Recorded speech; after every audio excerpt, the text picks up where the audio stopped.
This video will show you how to analyze the effects of equilibrium sorption on the transport of a plume. In this example, we'll use the Langmuir Isotherm to characterize sorption. And that's given by this formula here. This is the concentration that's sorbed to the solids, and this is the concentration in the fluid. KL is a constant that characterizes the sorption, and CP max is another constant that characterizes it's basically the maximum concentration that can be sorbed onto the solid.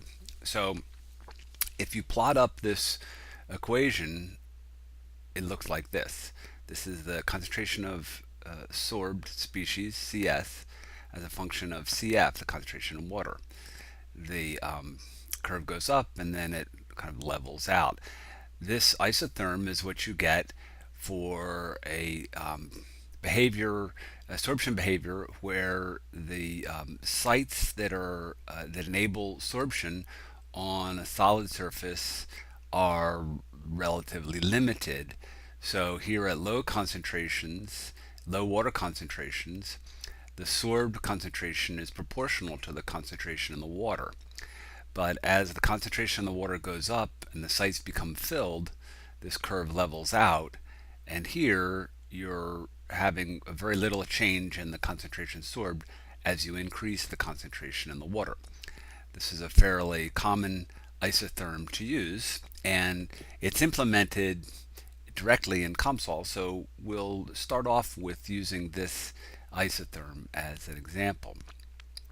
So I set up a case here to show you the basic effects. This is geometry like the problem that we did earlier that we called the Peclet plume. Here is a source, and the source is active for a short period, so it's like a pulse, although it's not exactly a pulse. We have it be active over a short period at the beginning of the simulation. And flow is from left to right.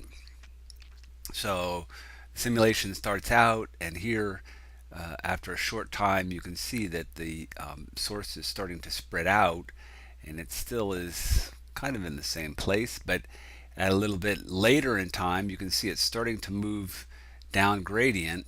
This is the area where the source was initially, and you can see there's not really anything there.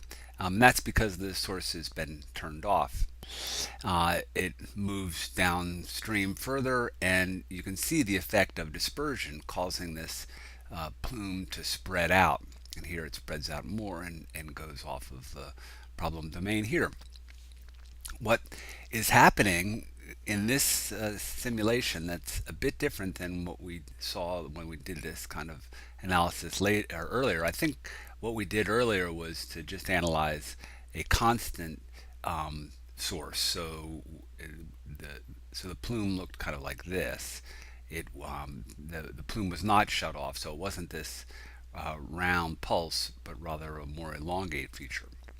But we still see the dispersion that we saw earlier, but the difference is that in this case, some of the concentration here, some of the mass that's in the water is being sorbed onto the solids. And also shown on this plot is a contour plot of the concentration on the solids, and that's shown by these lines here. And you can see them up here on all these plots. And so basically what's happening is that the concentration of the sorbed compound is directly proportional to the concentration that's in the fluid, and it's following this kind of relationship. Okay, so the contours of the sorbed species match pretty closely to the contours of the dissolved phase. One of the things that you don't see in this plot is that the concentration is in the fluid is decreasing quite a lot. It's spreading out here, and as a result of spreading out, the concentration is dropping compared to the initial concentration. Each one of these plots has the color scale rescaled So you don't get a sense for the decrease in the concentration, but that is indeed happening.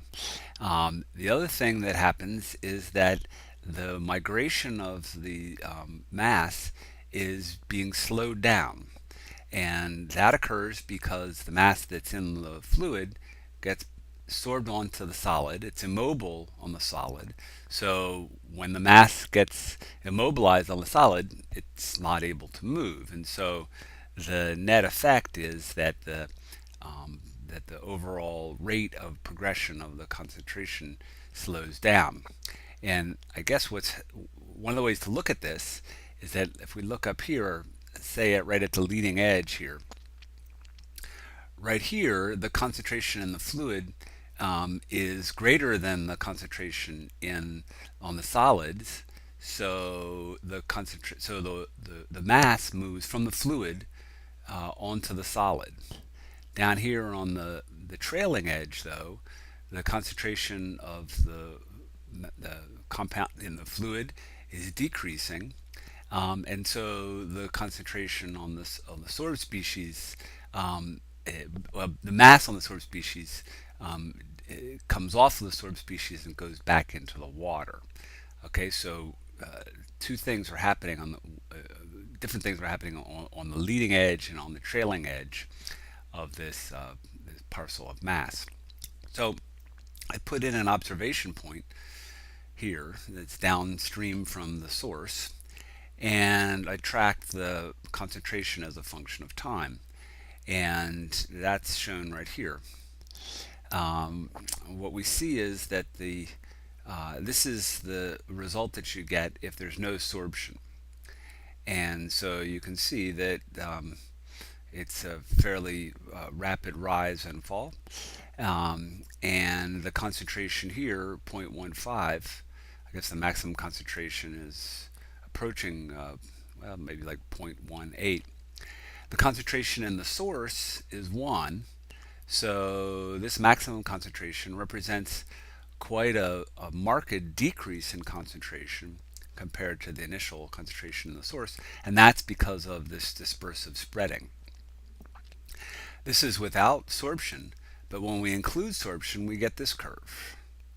And this is the concentration of the function of time at this point here. So what happens when you include sorption is that the contaminant arrives much later than it did without sorption. The concentration is further decreased, and the arrival of the mass is spread out over a much longer period of time. But the same mass is represented in this plume as in this plume, and so the area under this curve, which is proportional to the mass, is the same here and here, but clearly the arrival time is much longer. Okay, so we'll set up a problem that simulates this case. And one of the things that I want to show you is a different way of representing the source. When we did the Peckley plume problem, we represented the source as a circular area, and we made it a subdomain. We put a circle geometry in there in the model to represent the initial concentration. Well, that's fine to do, but that can be inconvenient. You may want the source of mass to move around. You may not want to have that circle in the geometry. So another way to do this is to represent the source as a mass flux of contaminant that is injected into the problem, and this mass flux is distributed over a circular area. So that's how this plume was created. As we'll see, the geometry is just this rectangular area and there's no circle here. And so what I did is I set up a function that will be equal to 1 when a point is inside this plume or inside this circle, and it's equal to 0 out here. And the way that I did that, it's fairly straightforward. if we look at this equation here, this is the equation for a circle. The circle is centered at x1 and y1, and it has a radius of r. So this should be familiar. And what we can say is that if a point is located within the circle, then if the point has a location of x and y, then if we plug in x and we plug in y and calculate this, then if the point is indeed in the circle, then this side of the equation will be less than r squared. If it's outside, then it's greater than r squared. Okay, so what we'll do is use this relation here. This is a Boolean expression, and this will be true when the point is in the circle and false when it's outside of the circle. So we'll have a function that is this expression, and we'll just simply multiply that times the mass flux to have it distributed over this circular area. So let me show you how that's set up.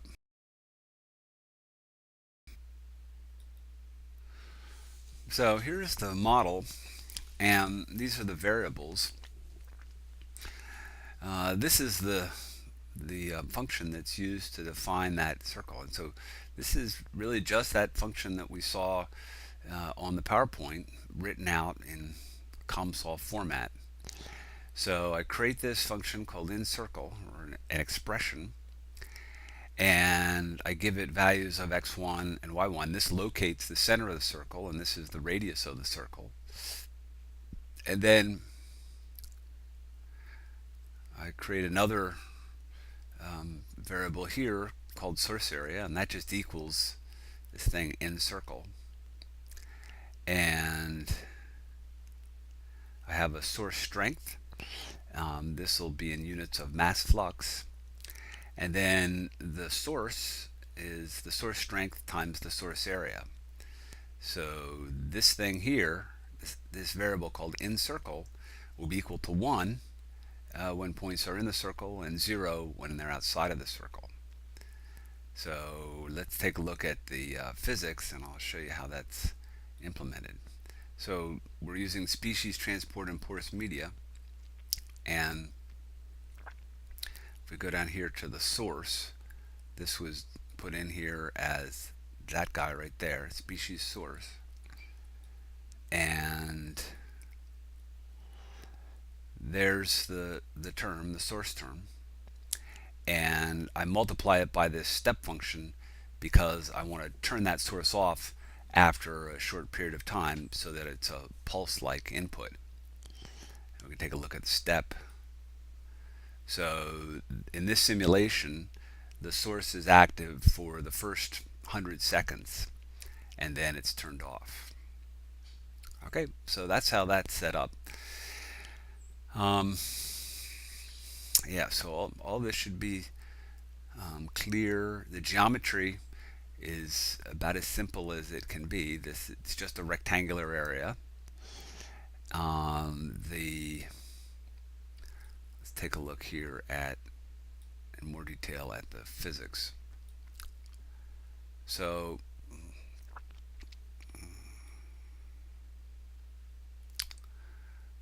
this is set up pretty much like the Peclet-Plume problem, where we just have the x velocity equal to a constant that I specified in the definitions, and these are default values. And then the absorption tab here, if you open it up, I've selected Langmuir Sorption, and I have two constants, KL and CP, and this is the same formula that we saw earlier.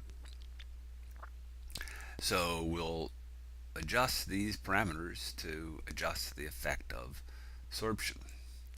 So these parameters are set up here as global parameters, and I also put in a parameter called runtime that I use down in the studies, so I can adjust the runtime and have different studies have automatically adjust the runtime for the different studies.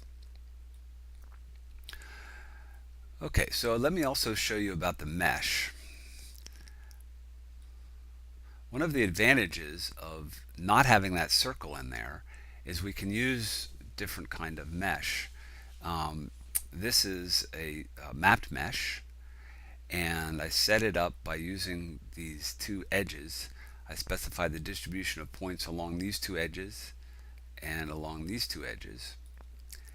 And this one, I had 70 elements with this element ratio. That causes the points, the elements to get closer together in this direction. And then I used the symmetric distribution. So we've got some closely spaced elements here, and they get wider as you get out towards the sides.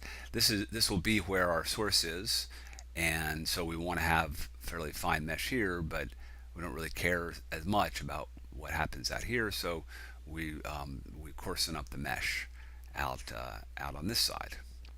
So this is a nice mesh to use for this problem. And you set up these two edges, and then you just implement this as a mapped mesh that you can get by selecting that entry right there. Okay, so let's take a look at the results. The first thing I did was to run a baseline case, and I did that by coming up here and setting the CP parameter to 0. And if we take a look at the function, the Langmuir Isotherm, CP is right there. So when CP is 0, this whole thing is 0, and there's no sorption. So I ran the baseline case, and I experimented around with the runtime, and I set up a runtime so that it's long enough for the pulse to come through, but I don't have a lot of time afterwards for the pulse to, or basically, I don't have I stop the run after the pulse has come through. So I ran the baseline case, and then I have another study where I run the case for sorption, and I did that by just changing this parameter here. I made it 0.004,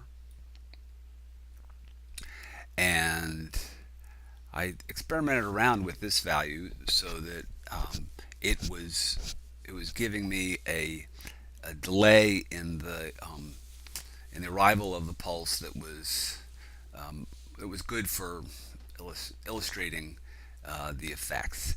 If this is too small, then there won't be any effect, a noticeable effect of sorption. And if it's too large, then the plume may never arrive, or you have to run it out for a very long time.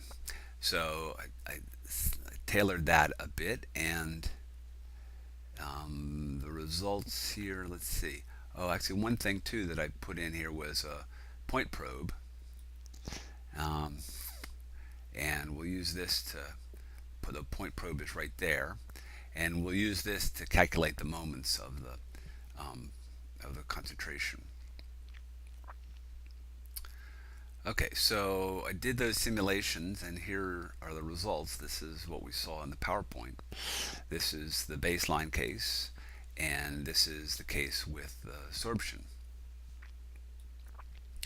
I also wanted to calculate the moments of these arrivals, and to take a look at what we called last time the residence time, but now we'll think of it more as a travel time. This isn't really so much a residence time because we don't really have this finite reactor, although I guess you could think of it that way. It's more like the mean arrival time of this concentration of the mass at an observation point. But the calculation is pretty much the same. We go here, and for the residence time or the arrival time, we first have to get the area under the curve. And so the area under the baseline curve we'll calculate here, and it's that number. And I can also do it for the sorption case. Let's see, under the baseline case it's 750 under this curve, and under the sorption curve, it's 772. So essentially what that's telling us is the area under this curve and under this curve are the same. This one, this one looks like it could be more, but it's real skinny, and this one's fatter, and the area is essentially the same. Okay, so then when we calculate the residence time, or the mean arrival time, we'll use those areas to normalize the calculation. So the calculation is the concentration at the observation point, which is that's the default variable name, times t and divided by that normalizing factor. And so we can calculate that for the baseline case. And let's see, the arrival time 9300. So it's kind of hard to confirm that, but let's see, this is times 10 to the minus, or times 10 to the 5, so this is about 0.1 on this scale, and that looks about right. And then the effect of the sorption really shows up in the arrival time of the sorbed case. And so this is, just a second.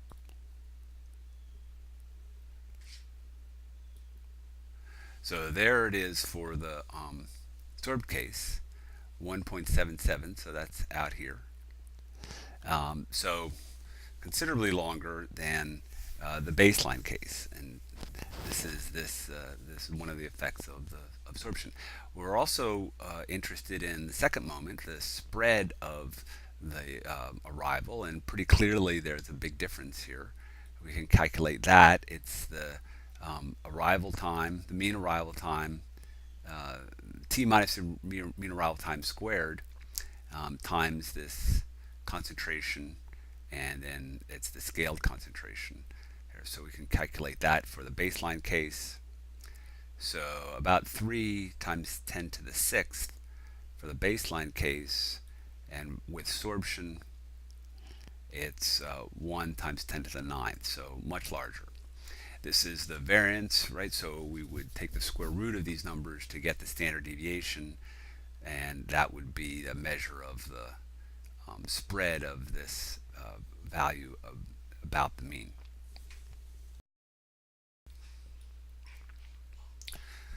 So let's take a look at a video of what this plume looks like with sorption.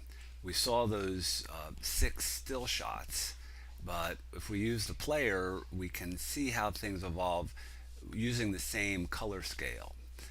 And so I've set that up, and if we start off here, we can see that this looks pretty much like the still shot, but as we advance in time, you can see the decrease in concentration as we move along down gradient.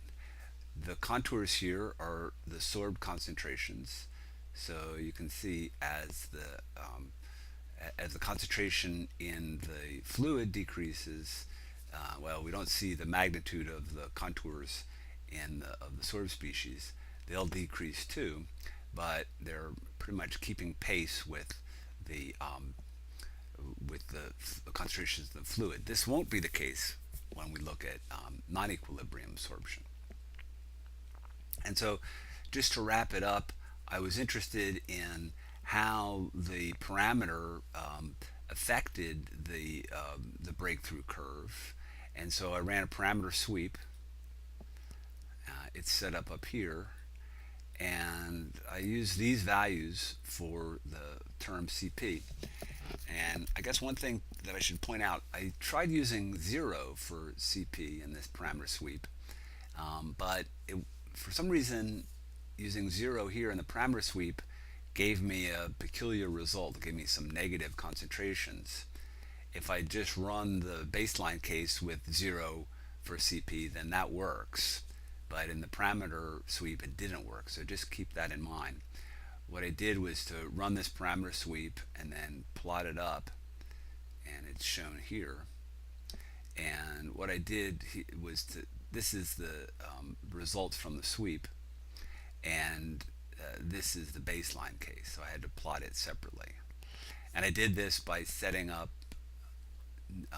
cut points that were all at the same location, and they're using different data sets. So if we plot it up, here's the result. The baseline case, this is now a longer time.